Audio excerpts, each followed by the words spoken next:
all the way from Southern California. You got to clap for her. Studio audience, come. Okay, I'm going to do a change of pace. I'm going to have Samantha interview her.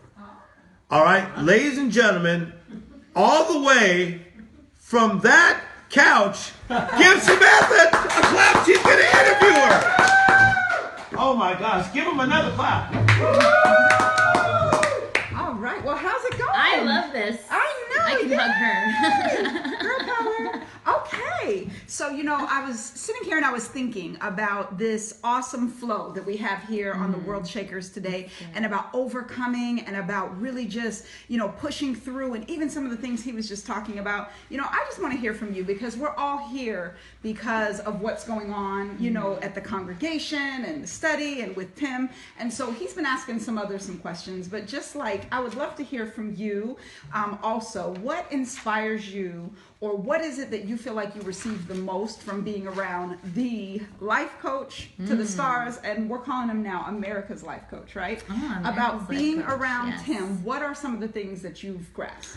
Wow. Okay. Can I have 15 minutes? No? Okay. So, being around Tim is really a huge blessing. I've shared this story before. When I met him, I had no idea who he was. He totally blew me out of the water. And we can talk more about that another time. But he's the real deal, like we've all talked about. But I see a lot of myself in him. And so I really can pick up a lot from that, because what I see is there are a lot of things he has that I feel like God has given me in as far as personality, creativity, stuff like that. We're all wired a certain way. But I feel like what he's done with his gift, and how he's trusted his gift and the God in him that's given him his gift, has been just astronomically completely changed my life. Because I see something, I see human, a person, a man, right? We all have flaws, we all have imperfections. But I see someone that has not given up.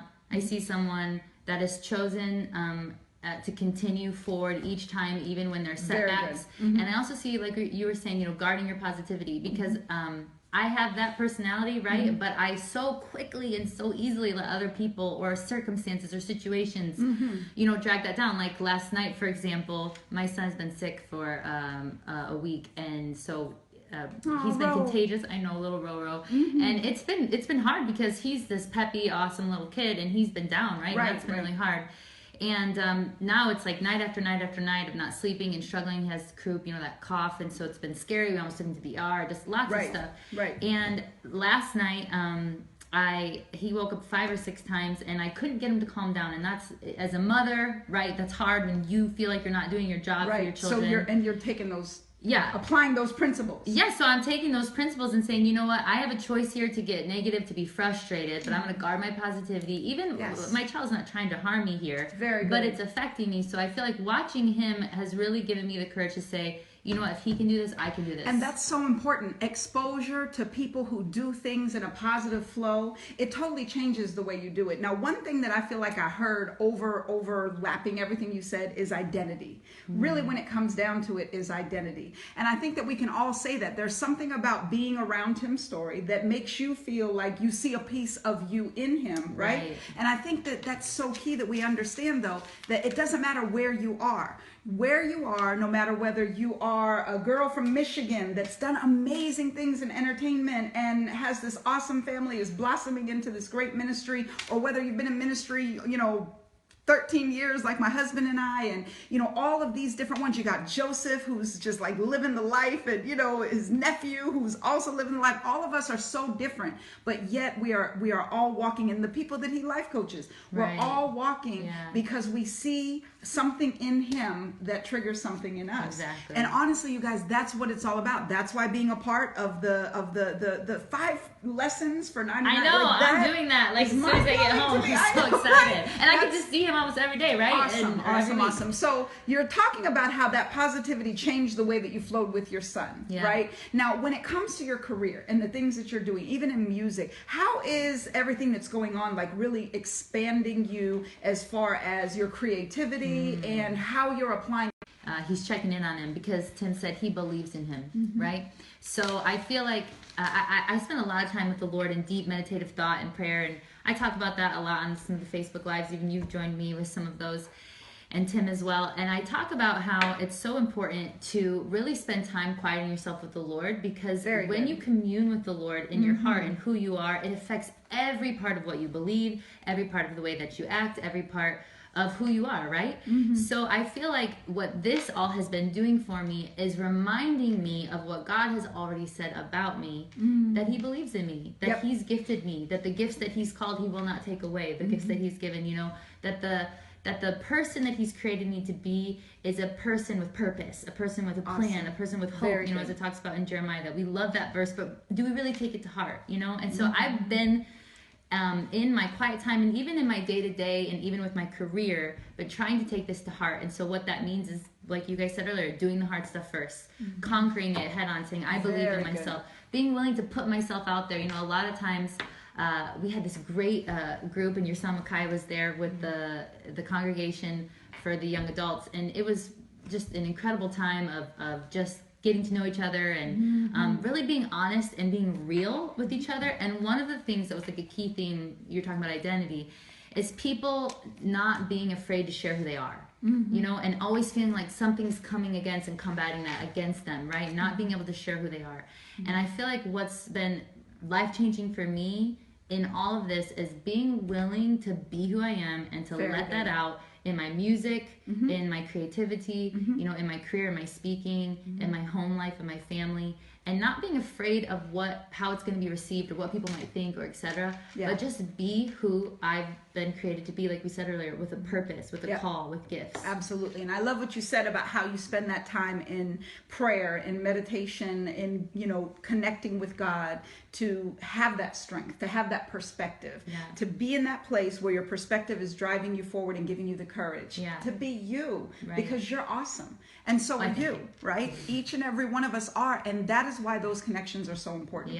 That is why God raises up people like Tim and like you to do these amazing things, because all we're doing is really reflecting the identity, the purpose, and hopefully connecting to something you have that makes you feel that, you know what, there's an identity, there's a purpose. There are young people right now watching, you know, that are looking at you, and there's women and maybe even some guys that are watching, because I know you're a blessing to my son. He loves you, you know, and he loves being around you. The young people just love her because she is doing that same thing that you said Tim does for you, that's cool, and the same thing that he, you know, that's happening, and that's how we pay it forward. That's why it's so important, you guys, that you're connecting with your destiny. That's why it's so important that you're getting over these things that we said. And so tell us, Joanna, how we can get in touch with you.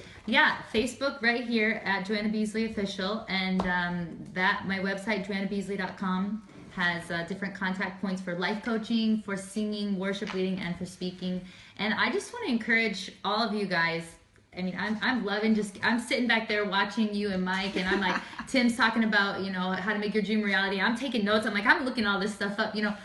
None of us are above this. We're all in this together. Like you said, Tim is ministering to me, and I get to minister to people like Micaiah, your son, and other young people. We're all in this together. We're doing this together. So get connected, whether it's with me, with Dr. Samantha and Dr. Mike, whether it's with Pastor Tim, whoever it is, get connected. Do awesome things like this. Watch them, and then follow through. Do your homework. Yes. So what makes you excited as we kind of finish out this little piece, this little segment here? What makes you excited about 2017? Ooh, 2017. Well, first thing, I just texted Deanna, who I won't mention anything else about her in the world. You just gave away her name. Nobody knows. Okay. So Deanna and I, hashtag 2017 goal, and Samantha, Lakers game. All the boys are always getting to go. Yeah. When is it my turn? I played varsity basketball. When I was a sophomore, I played varsity volleyball. I can't. I was terrible at track, but we won't go there. So that's one goal. I'd like to go to the Staples Center to see a basketball game. Yay. Somebody take me, please. Carrie, are you around? Carol. So So 20, you're excited about going to a best. That's awesome. Okay, Carrie and I are actually doing some really cool stuff, which we'll share more on our Facebook, so be watching, that we're going to be doing together, and we're opening up the door to bring other people in and invite them in. I'm also doing an online Bible study with a select group of people that I'm really excited about, testing out a new tour theme that we're working on, and also working on new music. So I feel like 2017 is going to be a really good year, a lot of hard work, but I think it's going to be a lot of payoff too. Absolutely. So we're all so excited about 2017. This has been an awesome segment. Come on, let's put our hands together for Joanna. So, all right, you guys. So listen, I want you guys to get connected to what is going on. Go out to timstorey.com. You know, we put our website out there. We got the Platinum Marriage. We got Joanna Beasley right here on Facebook. There are so many exciting things happening right here, right from World Shakers. The bottom line is, we hear Tim say it all the time, you got to vibe with your tribe. It's so important that you get connected to your tribe. Why would you end another year the same way you've ended every other year? You guys, 2015 ended the same, and guess what? Here we are getting close to the end of 2016, and we've got to make a decision, you guys. You've got to make a decision. I'm going to end 2016 different, because I'm going to go into 2017 doing what I need to do to get where I've got to get. So I'm telling you guys, now is the time. Connect with your tribe. Make the changes you've got to make. Move out of the, listen, don't lament the stuff you've got to leave behind. You don't want to nurse it anymore. It's time for you to move forward. It's time for you to kiss people goodbye, arrivederci, you know, to your stuff. I'm sure I'm saying that wrong. I'm totally not Italian, but at least I tried. But you got to say goodbye. Kiss the old stuff goodbye, right? Say goodbye, wave, smile, and keep moving. Go for it, because it's worth it. Can we welcome Tim Storey back, you guys? Come on, emojis!